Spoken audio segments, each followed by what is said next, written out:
David, Mike, Ross, Fred from Team Ozone, hello. Hello. Hello. Hello. Can you tell us please Ozone new products for 2015? New for 2015 we're going to have the Mojo 5, which is our new ENA wing, designed for learning and as a first wing out of school. We're developing hopefully with a sharp nose and making a glider that's safe, easy, forgiving, easy to use, but something that you can progress on with very well. We'll be also working on a basic school wing, something that can be used as a workhorse for the schools, something cheap and simple and very forgiving to fly. And we've also got the new Roadster 2, which is the paramotor wing for beginners pilots, for learning and for progressing on. And we're very excited about this wing. It's a very good glider, very short takeoff run, high speed range, and lots of ease of use as well. So it's a good glider, good all-round glider for a broad range of pilots. We also have the high performance Viper 3, which is a competition style uncertified paramotor wing for traditional paramotoring competitions. How about the Swift? We also have a Swift 4, which is about to be launched, based on the Rush 4, which, well, these guys seem to think is a very sweet wing. Will it have any other characteristic than the Rush 4? No, it's a Rush 4 in lightweight materials with a lightweight construction as well, so we drop quite a lot of weight, more than 1 kilo per size on the gliders. And, it's 1.4 kilos on each, roughly, on the medium-sized glider, and it's very sweet to fly and very good in tests. And but otherwise, it's a very similar glider to the Rush 4. Okay. It's the same glider. We have also the Enzo 2, extra small and large, just CC certified. Okay. They are now in production. Yeah, just about to be in production. We also have some new harnesses coming. There is a very specialist lightweight harness that has been developed by Fred. We are also developing the F-Light, which is an extreme light harness. The model here is 98 grams and it has been load tested at 15G for 100 kilos, so it means 1.5 tons, which is a new concept with a lot of Dynema thread network.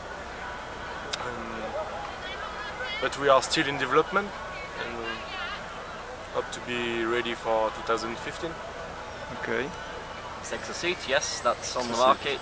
We also have a small and a large version, which is basically the pods are made shorter and longer. And we will also have a new XC harness with so weighing about 4.8 kilos. To basically fit in the middle of the range between the Osium. This product will come this year? Yes, it should be for springtime, we think. Okay. We also have a new series of rucksacks in development, which will be the flight pack. So what's Ozone philosophy about intermediate gliders? The B class and C class also, if you can I think one thing that's worth saying first is that we've always been nervous about anybody who classes a pilot by the letter, and we've always been a strong advocate that what we write about a wing is what people should really understand is the wing. So if we make an intermediate that says it's aimed at maybe a more experienced pilot, the intermediate class is actually quite wide. It's the majority of the pilots that fly. So you will always get some that are coming into the class and some that are dropping down to the class. So it is a wide market, but we're a strong believer that people see the B as being an intermediate and a B should be a B really at the end of the day. Yes. Can this mass affect the A class?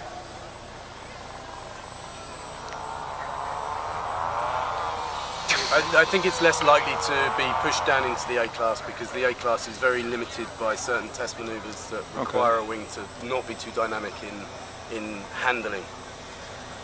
And as you increase aspect ratio, for example, you you tend to make a glider a bit more dynamic, and that will limit the chances of you getting ENA certification in the first place. So I don't think at this current stage that anyone has the inclination to really push the A class, because it's something that's designed for schools and for beginner pilots, and there's no reason, there's no need to give them more performance or less security than they require. So I don't think that would be pushing that bracket. It's certainly not something that we would do. It's not impossible that it will happen, as it's been happening in the other classes, but as you go down in lower classes, I think it becomes more complicated, harder to achieve. But it's true that, as you point out, in the middle class, in the B class, it could be possible. Another point we're trying to highlight over the time is trying to not focus too much on the letters, because there are only 4 letters and there are many more categories than actually 4 categories, and this is why we try to have a description as close as possible to what is a wing, to try to help the pilots to choose their wings which will be closer to what they expect and what they can fly. And this is where, yeah, just the 4 letters are too restrictive, and this is where there's a bit of confusion in the market with wings which have the same letter, but in fact they're quite different and they're not designed for the same sort of pilots. And this is why this should be a bit in the background. The letters should be a bit in the background, and pilots should look into the descriptions from manufacturers, which usually are very precise and very comprehensive. I think people have said there's a kind of mantra, you cannot cheat aspect. Of course. We still think that is key to deciding what type of wing you're going to buy.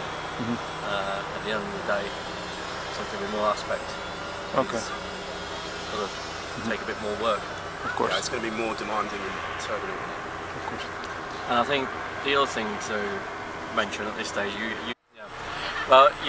started by asking about this mess in the intermediate market.